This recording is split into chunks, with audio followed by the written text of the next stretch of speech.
have to admit, I really didn't know what to expect from Liverpool.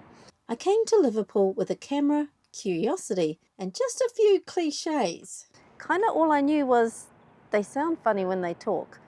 This is where the Beatles came from, and rowdy Liverpool football fans. But walking the city streets, I kept stumbling on stories I didn't expect. A courtroom mystery, a church frozen in time, a community's fight for justice. What I found here completely surprised me. There is so much more to Liverpool. Come with me. The first thing that surprised me was the architecture. The city doesn't just have interesting buildings, it has whole eras written into its streets. These three are probably the most famous. They're known as the Three Graces, built in the early 1900s when Liverpool was one of the biggest ports in the world. They were all about showing off. Empire, money, power. You can feel it in the scale and grandeur. At the top of the Liver building, you'll see the famous Liver birds, and they're kind of the unofficial guardians of the city. The one facing the river is called Bella, and the one looking over the city is Bertie. Bella keeps a watch on the sailors out at sea, and Bertie makes sure the pubs are still open. Classic Liverpool priorities. They're each about 18 feet tall, made of copper, and have been sitting there securely since 1911. But they do sway a little in the wind, which is quite unnerving because local legend says if the two birds ever fly away, the city will fall. I hadn't expected such dramatic symbolism from Scouse architecture. And I definitely did not expect a Chinatown in Liverpool. This is, in fact, the largest Chinese arch outside of China. The whole neighbourhood is rich with cultural history and offers a striking contrast to the classical buildings next to it. Liverpool's Chinese community dates back to the early 19th century, when Chinese sailors first arrived in the port. By the mid-1800s, Chinese families had begun to settle in as locals. Over the years, the community has faced challenges. During and after World War II, many Chinese sailors who had worked in the British Merchant Navy were forcibly deported by the British government. Some of these men had married British women and had children, so it left the families broken. But the community has remained resilient. Today, the Chinese community in Liverpool is thriving, bringing life to the city's diversity and identity. And just a short walk away, the Liverpool Cathedral offers a completely different kind of surprise.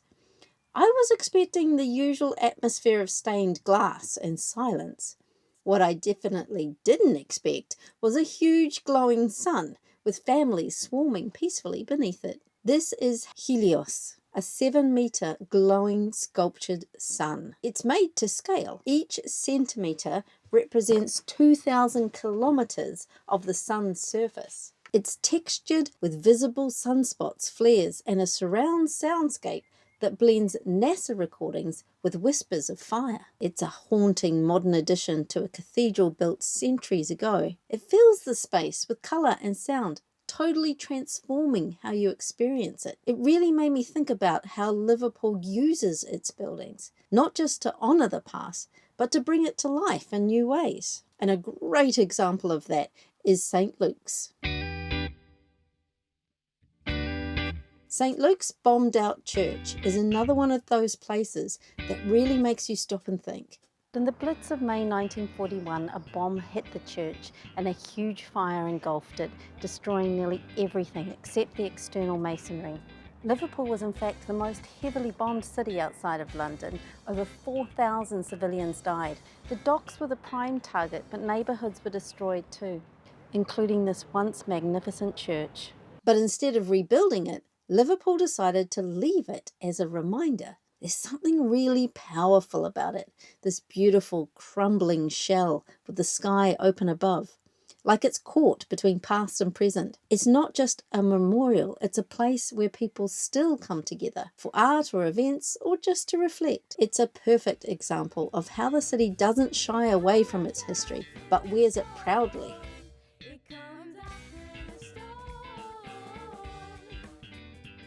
and lives in it daily. If you come on the train, my recommended mode of transport, you'll likely arrive at the Lime Street station. It's actually one of the oldest grand railway stations in the world, opened way back in 1836. You can really feel that Victorian vibe in the stone arches and the old ironwork. There's a kind of quiet grandeur to it, like it's seen a lot of comings and goings over the years. And right outside, the street opens up with this wide view across the Liverpool Media Wall to St George's Hall. It's a bit surreal, really. Classical columns on one side, a Victorian train station on the other, and flashing neon sandwiched in between. As a first glimpse at Liverpool, it definitely sets the tone, old and new, side by side.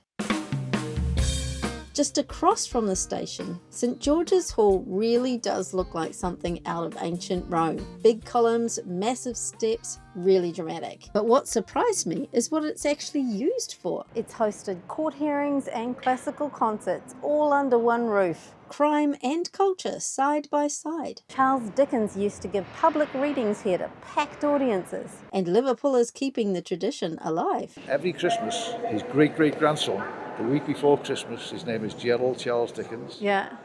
Comes here, he does Christmas carols, a one-man show on that stage. That's for the whole week. fantastic. He's brilliant. He really is good, you know. Wow, that's really cool. I'm talking with one of the volunteers who generously and passionately share their love of this building with visitors to their city. Tell me what I need to know about this building. This part of the building was opened in 1854. This was opened originally as a music centre, a dance hall, which is what it is now. But this place is used everything and anything. This is a city-owned building. So it's kind of central to the life of Liverpool. Because so much happens. This is the building itself. If you go to the front, which is here, with all the steps with all the pillars and everything are. Yeah.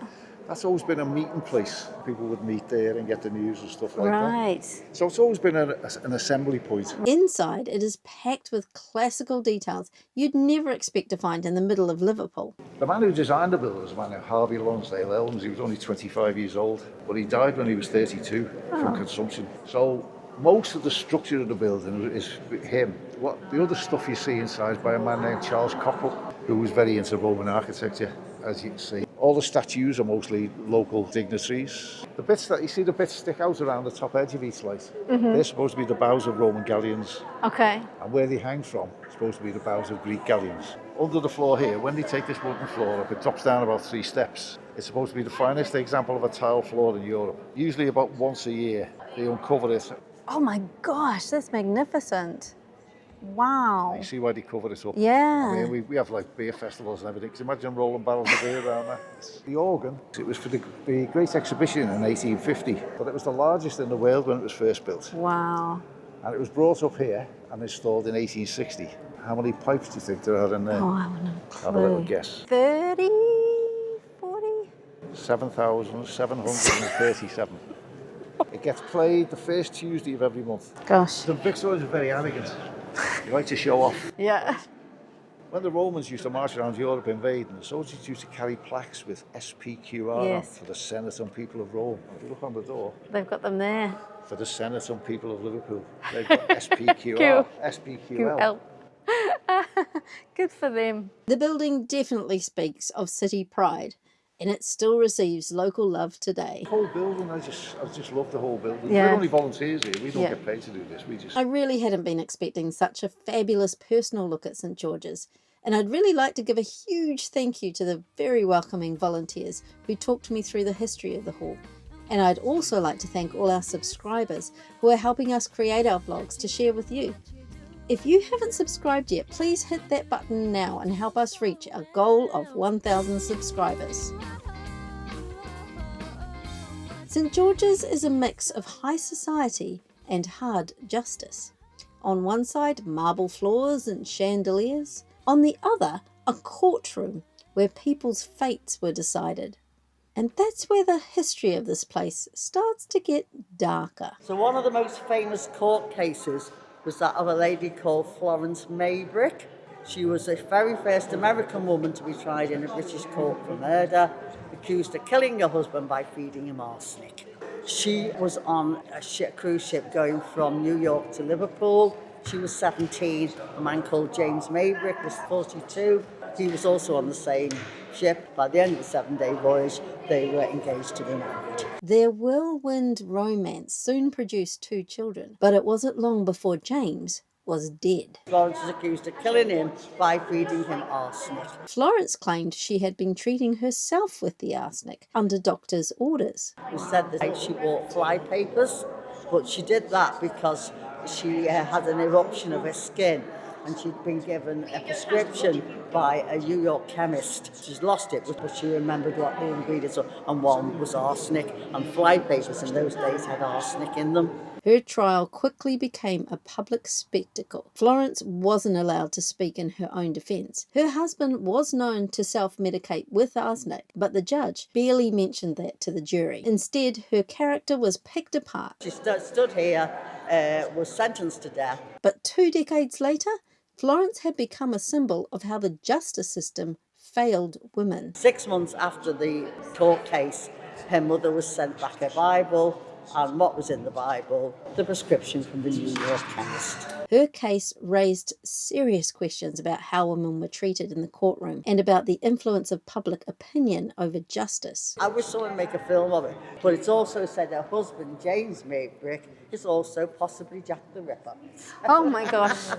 And while Florence was silenced in the courtroom, just streets away, another woman was fighting to make herself heard. Harriet Jenny Mole was Liverpool's first female journalist. In the 1870s, Jenny was publishing bold opinions and calling out injustice in print. She believed that if the system wouldn't listen to women, then women needed to speak louder. That spirit of resistance didn't end with her. Decades later, in a neighbourhood nicknamed L8, entire communities were raising their voices against another kind of injustice. In July 1981, this neighbourhood erupted. What started as tension between police and local youth turned into full-scale confrontation, with clashes in the streets, buildings burned, as the city began to confront decades of inequality, racism, and neglect.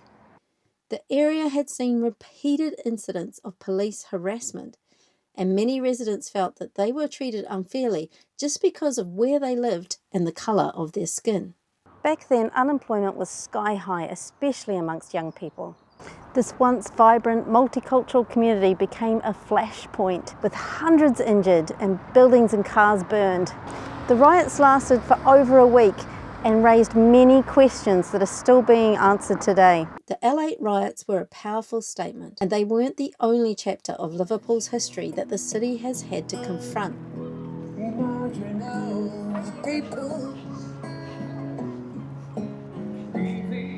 Like many European cities, Liverpool built its wealth on the slave trade, with over 5,000 slave ships leaving the port, transporting an estimated 1.5 million Africans to the Americas, making the city one of the busiest slaving ports in Europe, alongside its cousin port in Bristol. If you'd like to learn more about British involvement in the slave economy, check out our interview with Blue Badge guide Rob Collin, linked above. In recent years, there's been a push to recognise England's painful contribution to the triangular slave trade. Different communities are finding different ways to deal with it. In Bristol, the statues were toppled. In Liverpool, each statue wears a badge of shame. The black signs show that if they were involved in slavery. Oh, really? Okay. That's how a lot of people in Liverpool made their money. Yes. It's not very nice, but the signs are there to inform you. A lot of these people voted against abolishing slavery. Right. And when slavery was eventually abolished, these people received thousands and thousands of pounds in compensation, which today would be millions. You can't change history. You know, you inform people about it, absolutely. And let them make their own minds up about it. You know.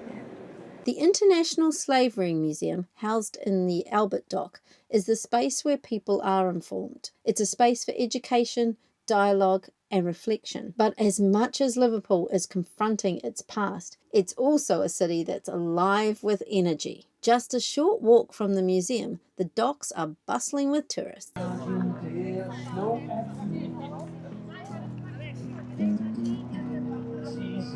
As people line up to take their photograph with these 4 boys from Liverpool who put the city on the map and changed music for the whole world.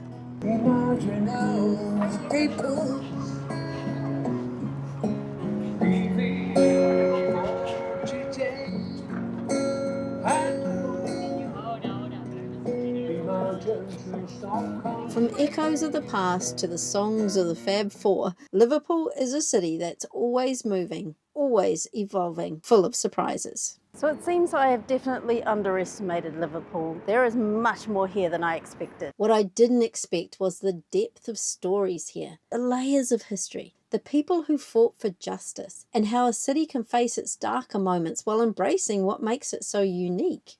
Do I recommend Liverpool in a day? Absolutely not. You need more than 24 hours. You need at least a weekend. Take a week if you want to truly appreciate the rich history of this city. It's a place that challenges you to see beyond the cliches and reminds you that there's always more to discover, no matter how many times you visit.